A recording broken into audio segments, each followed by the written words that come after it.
pessoal, então por que é tão difícil a gente trabalhar a nossa sombra? Né? Por que a gente não pode fazer um trabalho rápido, curto, fácil? Por que a gente não faz algumas meditações? Por que a gente não compra um livro, faz algumas atividades na nossa casa e está tudo resolvido, né?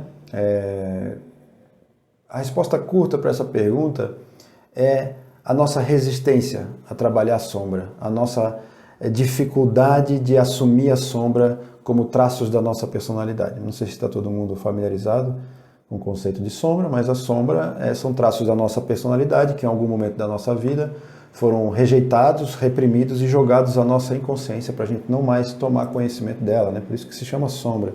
Características que estão no escuro, né? Fora da nossa visão.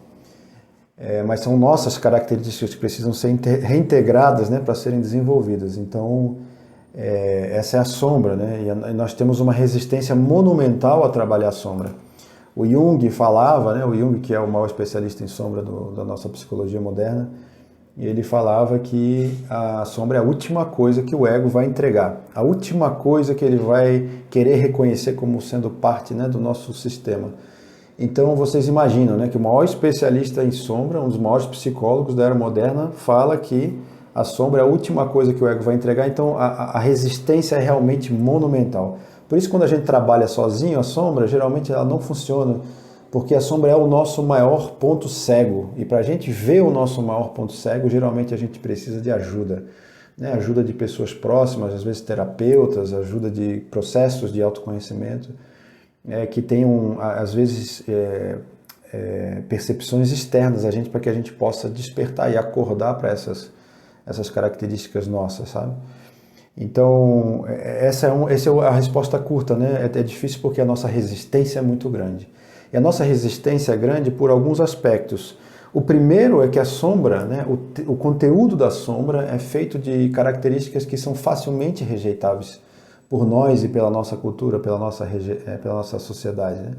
Então a sombra tem, por exemplo, traços de agressividade, às vezes, que são facilmente condenáveis, traços de sexualidade, características como preguiça, como, às vezes, mentira compulsiva, enfim, tem vários traços que compõem, né, a nossa sombra, que são os traços geralmente que a nossa cultura, os nossos pais, familiares rejeitaram e a gente também rejeitou e acabou que a gente não reconhece mais, né, na gente essas características.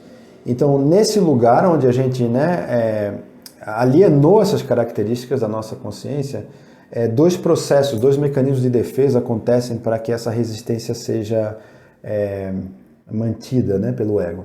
O primeiro é uma negação, né? Uma negação direta, frontal, eu não tenho essas características e pronto, né?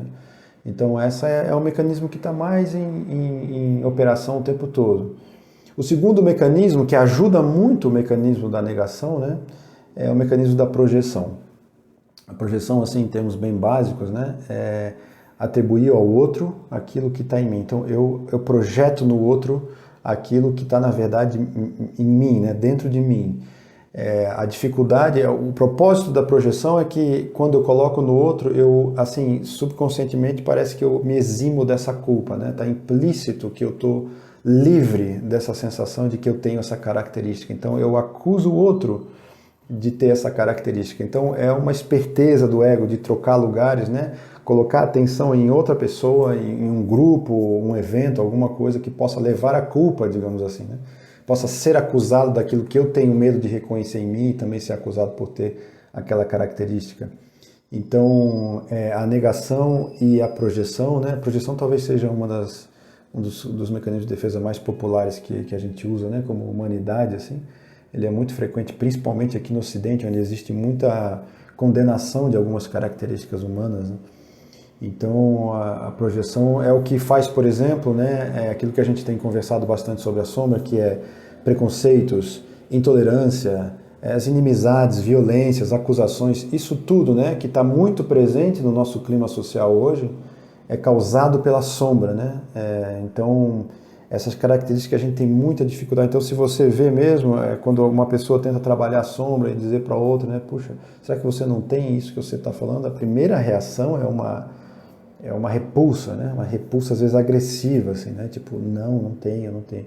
É muito difícil realmente, né? Geralmente quando a gente se toca que a gente tem aquela característica que é da nossa sombra, existe um misto às vezes de vergonha, né? De culpa, de autodecepção, né? E depois que a gente trabalha um pouco a sombra que acontece um grande alívio, né? Quando a gente realmente integra, começa o trabalho de integração da sombra, aí acontece isso que, né, muita gente fala essa palavra, né? Alívio, nossa, estou aliviado. No trabalho terapêutico a gente vê muito isso, assim.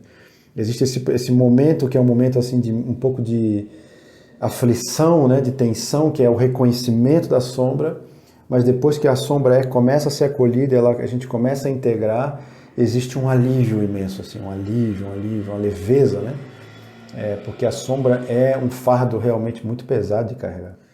Então, esses são os motivos, eu acho assim, os mais básicos talvez, que a sombra é um processo difícil, né? É um processo às vezes longo de reconhecer, apesar de que nós temos alguns exercícios, algumas maneiras de tentar, né, decantá-lo mais rápido, né? Usar uma espécie de um acelerador, assim, mas nem sempre é possível. Então, essa é a razão. Tá bom? Então, quem quiser trabalhar a sua sombra, nós teremos novos encontros com a sombra, né, que é um evento, uma aula oficina que eu faço no Dharmalog, online por enquanto, de que a gente possa se reunir num grupo fechado, pequeno, para a gente entender a sombra melhor, explorar mais esse aspecto, fazer algumas atividades e começar o nosso trabalho sobre as nossas sombras, né? Então, quem se sentir chamado, quem tem interesse, pode vir. A única coisa que eu peço é vontade, abertura, sinceridade, né? Determinação para poder mergulhar no seu próprio autoconhecimento. Ok? É isso, muito obrigado. Tchau.